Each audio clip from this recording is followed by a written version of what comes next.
Ok, bienvenue à tous. Donc, dernière petite capsule, je pense, sur ces rappels et compléments en vue de commencer le cours ACT 6100 d'analyse des données multivariées en actuariat. Donc, je reviens juste un tout petit peu sur des choses qu'on avait abordées en fin de cours STT 5100 cet hiver, puis l'hiver, puis l'automne dernier aussi, qui sont les techniques de lissage. Essentiellement parce que quand on fera des modèles supervisés, on essaiera de capturer des effets non linéaires. Donc, on verra qu'on a plusieurs techniques pour faire ça. Euh, mais il y a un moment, il va falloir les comparer avec ce qu'on avait l'habitude de faire avec les modèles de régression. Alors, comparer avec une régression linéaire, euh, c'est un peu triché. C'est que c'est normal qu'un modèle non linéaire capture mieux un certain nombre d'effets qu'un modèle linéaire. Mais en fait, on avait vu mieux que les modèles linéaires. On avait vu toutes sortes de techniques qui pouvaient permettre de commencer à capturer ces aspects non linéaires avec des techniques qui restaient dans ces familles de modèles linéaires. Donc, je vais juste revenir sur les différentes méthodes qu'on avait pu aborder au cours précédent. Il y a peut-être un ou deux petites approches complémentaires que je vais présenter ici, en particulier les cas plus proches voisins. Je pense que j'en avais pas beaucoup parlé dans les cours passés. Ici, ça va devenir un peu plus important. Encore une fois, je vous renvoie aux capsules sur les notions de distance et ce genre de choses. Euh, Ça va devenir une technique assez standard en analyse multivariée. En particulier, si j'ai le temps de vous faire une capsule sur euh, la notion d'imputation. Donc, quand on a des valeurs manquantes, on verra que les cas plus proches voisins sont des techniques assez standards pour faire de l'imputation. Voilà. Donc, je reviendrai là-dessus plus tard, mais j'ai besoin de poser un peu les bases de ces techniques de lissage. Ce qu'on va faire dans cette petite capsule aujourd'hui. OK. Donc, a priori, c'est la dernière série de capsules que je mets dans cette série de compléments et de rappels. Okay. Encore une fois, si jamais il y a des choses qui vous paraissent manquantes, je pourrais les rajouter après coup. Si jamais il y a des bases qui vous manquent, je pourrais les rajouter plus tard. Donc, euh, un point de départ, c'est que les modèles linéaires sont une version, je pense, simple, disons introductive pour commencer à construire des modèles, mais pour de vrai, et c'était encore l'objet du cours STT 5100, ça suffit souvent pas. Okay, c'est une première étape, mais on va envie d'aller un peu plus loin que juste cette approche de modèle linéaire. Alors, il faut faire un petit peu attention de ce que veut dire modèle linéaire. Modèle linéaire, c'est que c'est souvent linéaire en fonction des paramètres, okay, mais j'ai le droit de faire des transformations de mes variables explicatives. D'accord.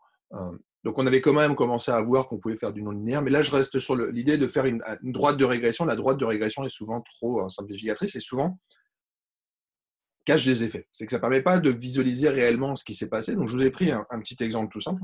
C'est cette base de données qui est une petite base qui contient des informations sur les intentions de vote à une élection aux États-Unis il y a 12 ans. Donc, c'était à l'époque Obama contre McCain. D'accord. Donc, on a les 150 derniers jours qui ont précédé l'élection à l'automne, et on a les intentions de vote, et on essaie de comprendre qui peut l'emporter, en fait. Je ne vais pas faire une discussion complète sur ce que c'est qu'un sondage. C'est l'image à une date donnée de ce que pense la population, mais on a envie de voir un petit peu, est-ce qu'il y a des moments où Obama a été en difficulté, par exemple. On le voit un petit peu sur ce graphique. Il y a quand même une petite période qui était environ 2 mois avant la date de l'élection, où tout d'un coup, euh, l'avance d'Obama n'était pas si nette que ça. D'accord. En tout cas, on avait l'impression même qu'il pouvait perdre l'élection.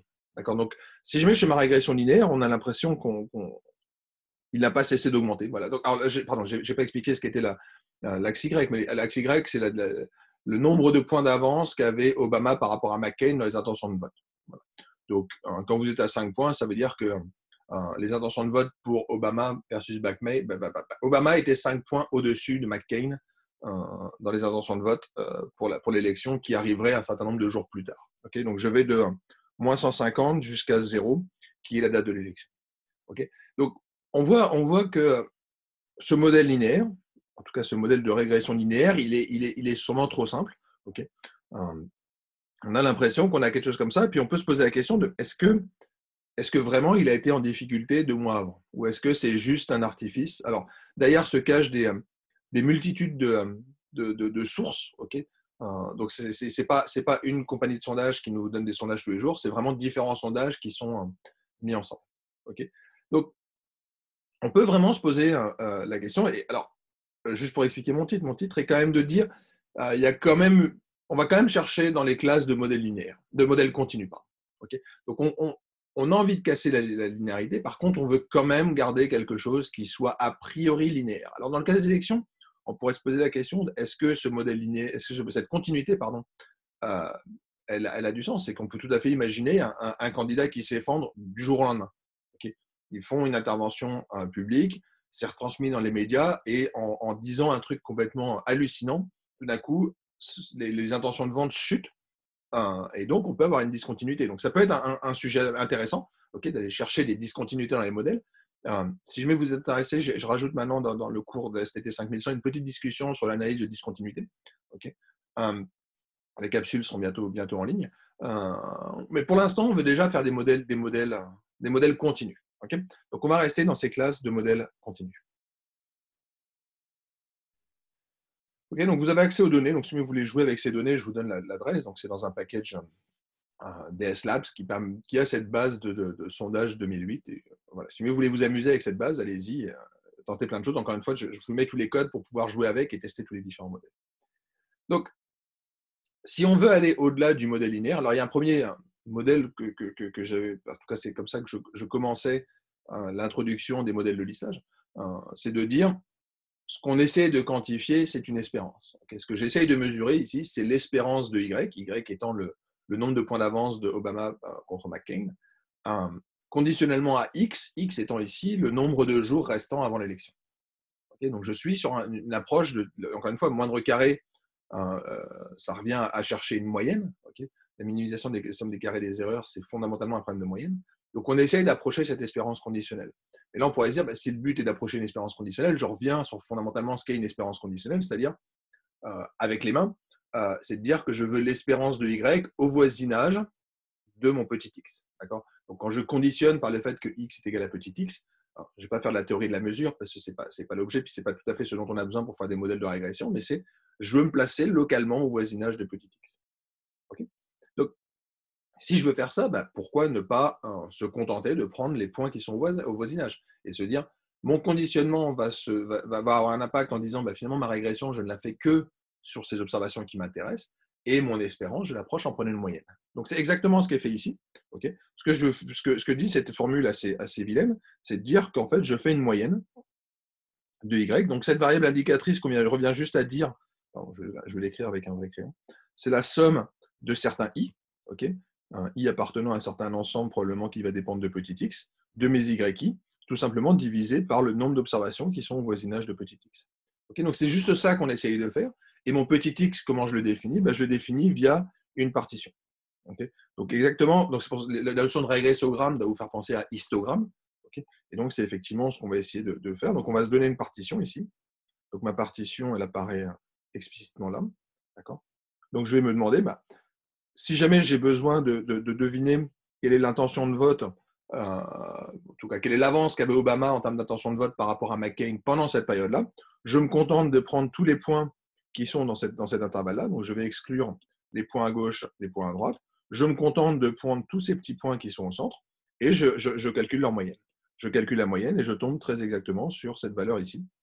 Et donc, je vais prédire qu'à cette période-là, on était à peu près 4 points au-dessus. Obama était à peu près 4 points au-dessus de McCain.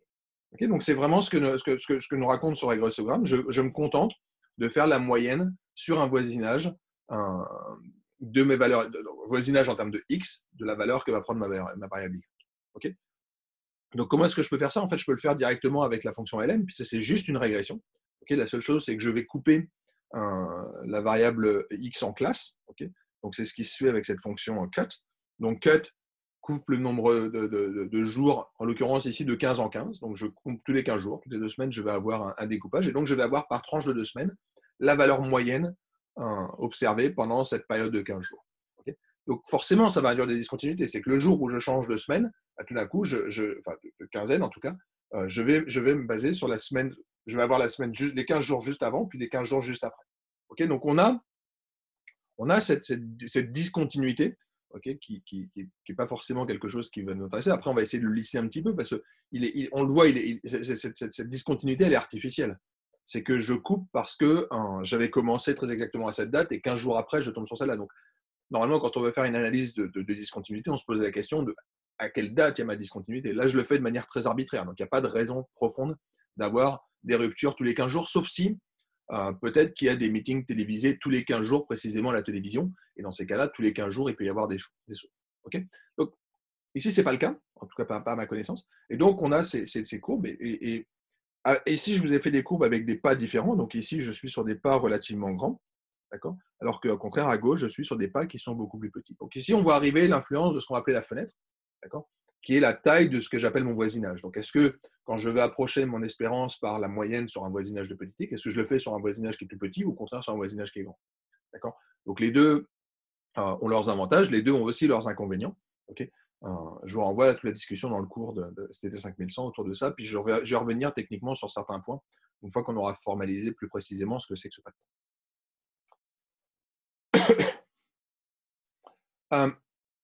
Le régressogramme, c'est mignon, mais comme je viens de le dire, on a un petit souci, c'est que mon découpage était clairement arbitraire et probablement peut-être pas pertinent dans certains cas. En tout cas, c'est dommage qu'en changeant le pas de temps, je puisse avoir des conclusions assez différentes. Donc, Tukey avait proposé quelque chose qui était probablement plus intéressant, qui est la notion de régressogramme glissant. Donc, l'idée est de dire, si jamais je cherche à estimer ma valeur moyenne à un point petit x, dans ces cas-là, et c'est exactement ce que je racontais oralement tantôt, c'est je me place localement au voisinage de petit x. Donc, si jamais j'ai besoin de faire mon estimation très précisément à moins 100 jours, ben dans ces cas-là, pourquoi est-ce que je regarde si jamais je suis dans une classe qui pourrait être définie, disons, à moins 80 jours, moins 100 jours, okay, pardon, c'est dans l'autre sens, moins 120 jours, moins 100 jours, puis peut-être l'autre qui serait moins 100 jours, moins 80 jours. Okay, donc je serais précisément au point où je pourrais avoir une discontinuité. C'est un peu stupide. Il n'y a pas de raison de se dire les points à gauche, ils sont dans une catégorie, les points à droite sont dans une autre. Je définis vraiment un voisinage proche de petit x. Dans ces cas-là, je vais dire, bah, je vais me donner une certaine distance, okay, plus ou moins h. Okay, soit je suis autour de mon petit x, soit je n'y suis pas. Et donc, c'est ce qu'on voit apparaître ici avec cette indicatrice. Okay, donc, je me demande tout simplement, est-ce que je suis sur une observation proche de mon point, au sens d'une distance paramétrée par ce h, que je fais dépendre de n, parce que techniquement, on imagine que plus j'ai d'observations, plus le pas pourrait être petit. D'accord. Donc, il y a sûrement un lien entre la valeur optimale de mon pas et le nombre d'observations dont je dispose dans mon échantillon. D'accord. Donc ça aussi, je le reprendrai un tout petit peu plus tard dans quelques slides. Là, pour le moment, encore une fois, je veux juste vous présenter les grandes idées. Donc, ce régressogramme glissant, c'est cette idée de dire que localement, je vais estimer le nombre je vais estimer la moyenne de mon y, à condition de ne mettre pas trop loin du petit x qui m'intéresse. Okay, donc, c'est vraiment la même formule que celle que j'avais auparavant. La seule chose, c'est qu'au lieu d'avoir ces classes arbitraires, mon conditionnement, donc la somme sur quels sont les points que je vais intégrer pour calculer la moyenne, dépend ponctuellement de petit x. Okay, donc ici, on est quand même sur des choses qui sont très, très, très régulières. Donc, on a à peu près toujours le même nombre d'observations par classe. Mais si jamais j'avais une population qui était au contraire beaucoup plus hétérogène sur l'axe des x, dans ces cas-là, on voit que mon voisinage, des fois, serait très concentré. J'aurais très peu d'observations, beaucoup d'observations et des estimateurs beaucoup plus robustes. Et au contraire, des endroits où j'ai beaucoup de vide. Et dans ces cas-là, mes estimateurs, ils ne sont pas forcément très bons. Okay, ici, j'ai l'avantage sur ces données d'avoir cette continuité sur mes x et donc de ne pas avoir d'endroits où j'ai des trous. Okay. Donc là, ce que je vous présente entre les deux graphes de gauche et le graphe de droite, c'est l'influence de cette fenêtre H. Okay. Donc juste pour expliquer, à gauche, j'ai un H qui est petit. Et à droite, au contraire, j'ai un H qui est grand.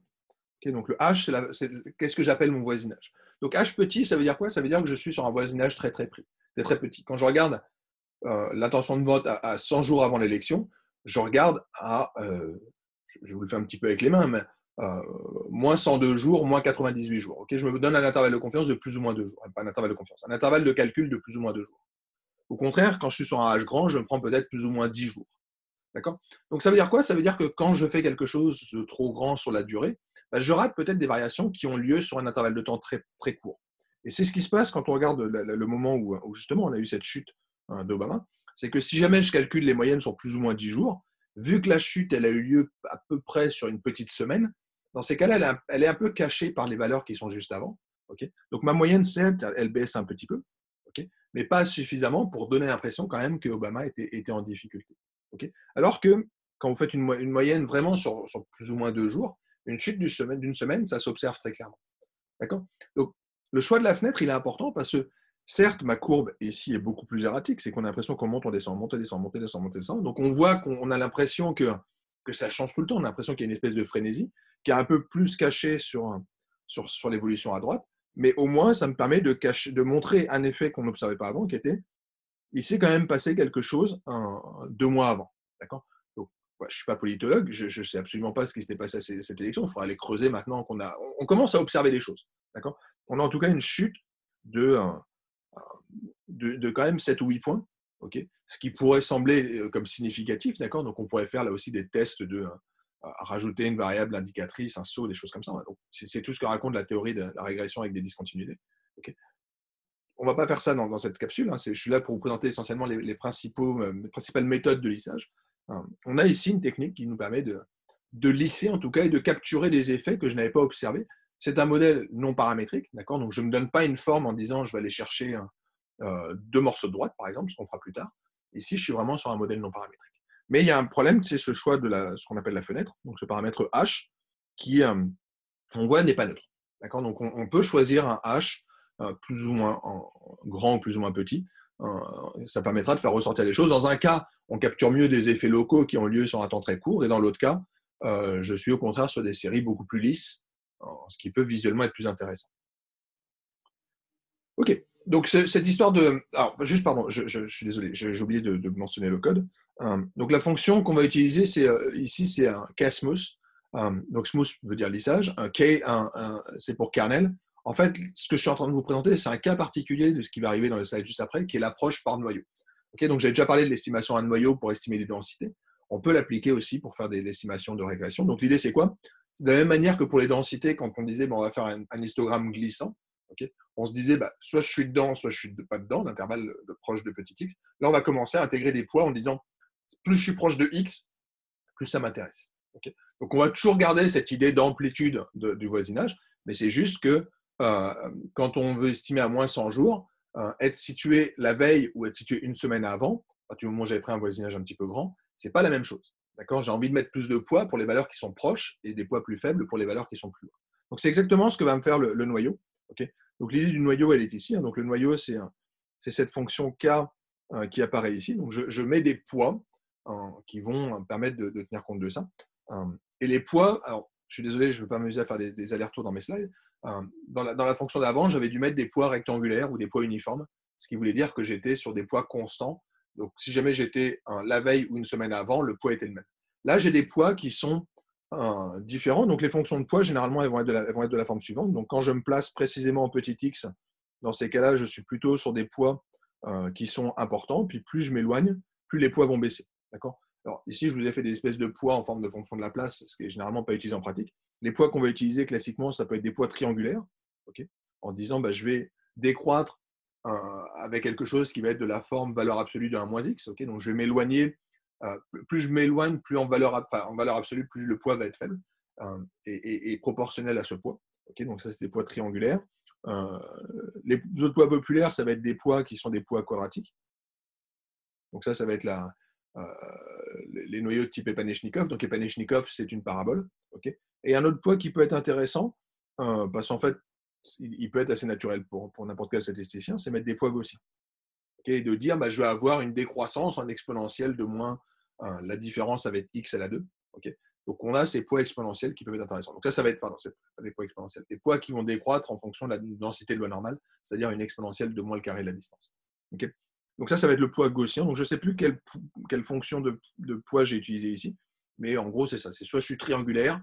Alors, triangulaire me donne, certes, des fonctions continues. Les histogrammes glissants ne sont pas continus. Okay, à partir du moment où je raconte une nouvelle observation, je vais avoir un saut. Donc, je saute régulièrement. Okay, en gros, toutes les dates, puis ici, je suis sur des dates discrètes. Le triangulaire va m'assurer de la continuité. La dérivée ne sera peut-être pas continue, mais je vais m'assurer en tout cas de la continuité. Et Panechnikov me donne des fonctions qui sont, c'est des polynômes, donc ça va être des fonctions qui sont dérivables, et la dérivée sera continue. Okay, donc soit je vous ai mis ici les Panechnikov, soit je vous ai mis un noyau gaussien. Par défaut, j'aime bien travailler avec les noyaux gaussiens. Donc c'est ça qui est utilisé ici. D'accord, donc ça revient à faire des poids. D'accord, donc on a ces fonctions de poids et les poids sont liés à ces noyaux. Okay, et là encore, les noyaux sont de voisinage. Donc il va y avoir cette fenêtre qui va intervenir. Donc je suis plus ou moins étendu ici. D'accord. Donc ça c'est toujours mon noyau, ma fenêtre H qui va intervenir. Donc ici on a deux paramètres qui interviennent, la forme du noyau et le choix de la fenêtre. La forme du noyau, je vous renvoie au cours STT 5100, elle n'a pas beaucoup d'importance. Okay, ce qui est important, c'est essentiellement la forme du voisinage.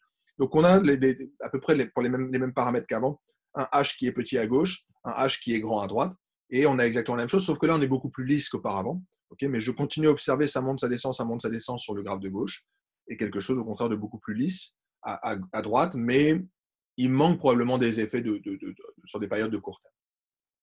Okay. Alors, autre type de modèle relativement populaire, c'est celui que j'évoquais dans ma petite introduction, c'est les KNN. Donc les K-nearest neighbor, donc c'est les cas plus proches voisins, qui sont des approches très simples, qui présentent un petit avantage par rapport à ce qu'on faisait auparavant. C'était lié à ce que je vous racontais sur l'histoire de la sparsité, la notion de densité de population de mes X. C'est que si jamais mes X sont très concentrés à un certain endroit et au contraire très étalés à un autre, avoir des fenêtres qui sont constantes, c'est pas génial. C'est pas génial parce que aux endroits où je suis très concentré, j'aurais peut-être beaucoup de points et peut-être que là, localement, je pourrais me dire, je peux être plus fin. Je peux essayer de capturer des effets que je n'observais pas auparavant. Par contre, quand j'ai pas beaucoup d'observations, j'aurais envie de prendre une fenêtre plus grande. Okay, donc ça existe, c'est ce qu'on appelle des fenêtres adaptatives. Okay, mais une approche peut-être plus simple pour l'avoir, c'est tout simplement de se dire, je vais tout simplement prendre une moyenne sur les cas plus proches voisins. Okay, donc les poids que je vais mettre ici, c'est tout simplement des poids qui vont être liés au cas que je choisis. Donc éventuellement, je vais te dire, quand je suis à une certaine date, je vais aller chercher les 15 plus proches voisins, les 5 plus proches voisins. Okay, donc c'est vraiment une notion de lissage sur un nombre de voisins qui est prédéterminé. D'accord. Donc ici, c'est un exercice un petit peu particulier parce qu'on a l'impression qu'on a une série temporelle. D'accord. Et en fait, quand on fait des séries temporelles, cette technique, elle a un nom un peu particulier, c'est les moyennes mobiles. Okay, donc je me donne la taille sur laquelle je veux faire mes moyennes et je vais glisser. Okay, donc on va retrouver l'idée de notre régressogramme glissant. La seule chose, c'est qu'éventuellement, donc ici, je vous ai mis des poids qui étaient fixes. Je peux là aussi lisser un petit peu en disant, si jamais, donc je vais prendre K voisins, mais je vais mettre des poids quand même qui vont décroître au fur et à mesure que mes voisins s'éloignent. Okay, donc c'est un petit peu ce qu'on essaye de faire ici. Donc on récupère la même histoire que tantôt. La seule chose, c'est qu'ici, je commence déjà un petit peu à observer ma baisse 2 mois auparavant. Donc ici, j'ai un K qui est faible. Okay, alors qu'au contraire, à droite, j'ai un cas qui est important. D'accord. Donc les cas plus proches voisins, c'est assez naturel. Ici, c'est peut-être pas forcément très intéressant, mais on verra cette idée d'aller prendre les cas plus proches voisins, essentiellement pour faire on le verra quand je pense un intérêt, c'est de faire de l'imputation.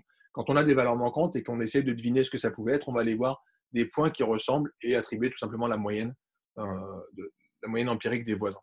Okay, donc c'est une technique très très simple pour faire de l'imputation et ça a des bonnes propriétés. Okay, donc ça se fait de manière très très simple. C'est la fonction, en tout cas c'est la fonction que j'ai utilisée ici. Donc la fonction KNN. Donc KNN.reg pour dire que c'est une notion de régression. D'accord. Donc quand j'avais fait du lissage, effectivement, j'avais fait du lissage avec un noyau gaussien. D'accord. Donc, le noyau gaussien avait une fenêtre fixe. Okay. Ici, au contraire, je me donne le nombre de voisins. Donc, par exemple, si je dis je prends les 25 voisins les plus proches, okay, et je trace l'évolution de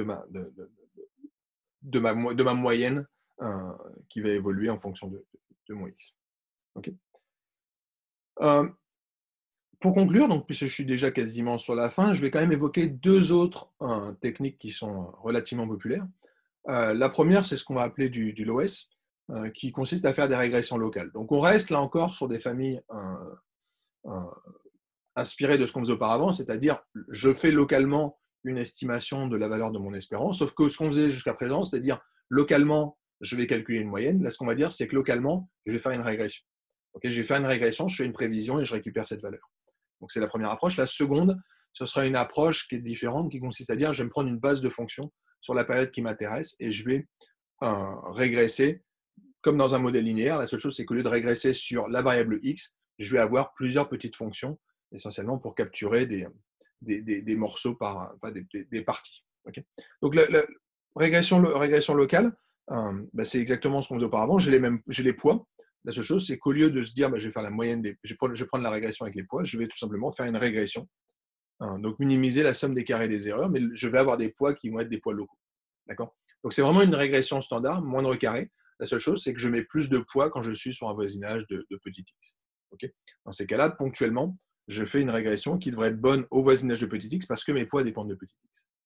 Okay, et je vous ai fait une régression standard, mais en fait, ce qui est souvent fait, ça peut être des régressions quadratiques. Okay, donc ce qui va vous permettre de capturer toutes sortes d'effets localement. Okay, et ce qui nous intéresse, encore une fois, ce n'est pas la forme de la fonction, c'est vraiment l'estimation que ça vous donne pour la valeur très précise petit x. Okay, quand j'ai mis des poids qui dépendaient de petit x. Donc c'est ce qui est fait ici. Donc l'OS ici, ça se spécifie par le degré. Donc ici, j'ai fait une régression linéaire, c'est exactement celle qui est indiquée ici. Je cherche un modèle de type modèle linéaire local. Okay, le span me dit un peu l'étendue sur laquelle je définis mon voisinage. Okay, et c'est cette fonction l'OS en R qui permet de faire cette approche locale. Donc l'OS, c'est vraiment de la régression locale. Okay, et on voit arriver quelque chose alors, qui bouge énormément, mais c'est lié au fait que derrière, on fait quand même une espèce de moyenne pondérée. D'accord. Donc, effectivement, ça va bouger pas mal puisqu'on retrouve quelque chose qui nous rappelle le régressogramme. Avec toujours la même chose, qui est que quand ma fenêtre est trop petite, je suis très, très, très irrégulier.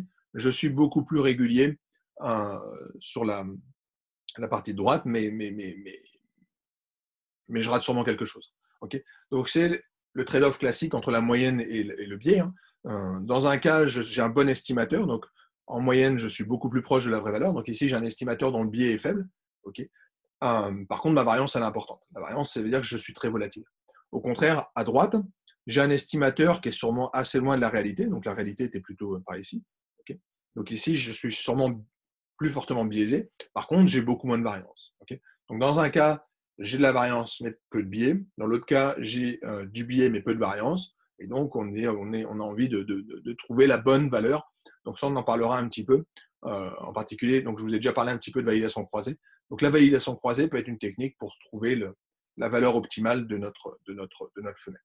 Okay, donc toutes les méthodes que je vous présente ont toujours ce métaparamètre, ce paramètre de tuning qui va me gêner, qui est cette taille de fenêtre. Okay, donc on aura toujours des problèmes sur ces paramètres de tuning. Et la validation croisée, que je vous présenterai quand on commencera à faire des modèles d'apprentissage, donc dans la deuxième partie du cours, sera une technique pour répondre à cette question. Okay. Je vous ai parlé un petit peu de spline aussi. Donc l'idée des splines, alors les splines linéaires, c'est de dire je vais me prendre ma plage de x que je vais normer comme étant entre 0 et 1, et je vais supposer, donc si jamais je me mets 2 nœuds par exemple, donc les nœuds, ça va être les endroits où on va accepter d'avoir des discontinuités. Okay, des discontinuités en tout cas en termes de dérivés. D'accord, je vais avoir des fonctions qui sont linéaires par morceau sur chacun de mes intervalles. D'accord, donc comment ça s'écrit formellement? Donc, c'est vraiment, on est revenu dans les modèles linéaires. Okay, donc, je vais me donner des séries de nœuds. Donc, les nœuds, quand on va faire une régression avec des splines sous R, les nœuds, ils vont être imposés. Généralement, ils vont être à des niveaux de quantile. Donc, si jamais vous voulez 4 nœuds, dans ces cas-là, il va vous mettre au quantile à 20%. Oui, c'est ça, 20%, 40%, 60%, 80%. Okay, donc, il va s'arranger pour que sur chacun des ensembles sur lesquels on va faire des modèles linéaires, on ait à peu près autant d'observations. Donc, on va découper l'espace des X de manière régulière, et sur chacun des ensembles, je vais faire des régressions linéaires avec une contrainte qui est que je veux des fonctions continues.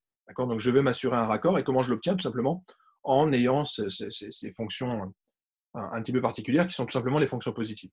Okay, donc, je vous rappelle, la fonction x moins s plus, okay, ça vaut 0 si x est plus petit que s, et ça vaut x moins s si x dépasse s. Okay, si vous vous souvenez de vos cours de finance, c'est le payoff d'une option européenne. Okay, donc, si jamais je dépasse la valeur, je récupère la différence, et si je suis en dessous, je récupère 0. Donc, c'est vraiment basé sur cette idée de